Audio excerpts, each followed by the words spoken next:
देवराजसेव्यमानपावनाङ्घ्रिपङ्कजं व्याळयज्ञसूत्रमिन्दुशेखरं कृपाकरं नारदादियोगिवृन्दवन्दितं दिगम्बरं काशिकापुरादिनाथकालभैरवं भजे।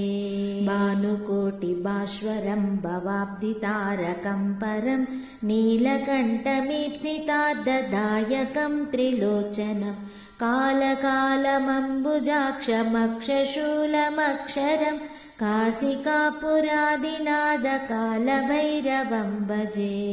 शूलटङ्कपाशदण्डपाणिमादिकारणं श्यामकायमादिदेवमक्षरं निरामयं भीमविक्रमं प्रभुं विचित्रताण्डवप्रियं काशिकापुरादिनाथकालभैरवं भजे।